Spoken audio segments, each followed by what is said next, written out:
Could you identify an undercover cop? In a recent video, I spoke about why you might want to wear police boots to a protest to protect your feet, and some people commented saying, don't do this, this is how we identify undercover police. And some even accused me of being a cop myself, which I'm not, for the record. But guys, undercover police are never going to wear police boots. Cops are stupid, yes, but they're not that stupid. I think that what these comments are actually referring to are plainclothes police officers, and it's worth drawing out the distinction because plainclothes and undercover police are completely separate things.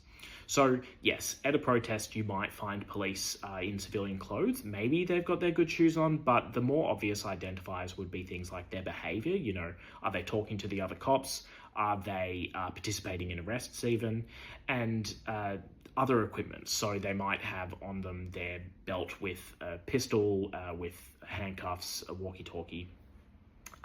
There's a bunch of things that plainclothes police do that an undercover would never do. So undercover cops are not going to have any police equipment on them, certainly not police boots, and they're going to have worked out a cover story with some detail, and they take their time to infiltrate organizations. This might seem silly, right? Like, why am I quibbling about definitions? But it's important that we not merge these concepts of plainclothes and undercover cop, because we can get into some hazy thinking, like thinking there's this one weird trick to identify undercovers, when really that's not going to work. If we have more precise language, then we can better understand and defeat our enemy. So identifying real undercover police is a really tricky thing. They're not going to be wearing special clothing. You might be able to identify gaps in their backstory, inconsistencies that indicate they're not who they say they are.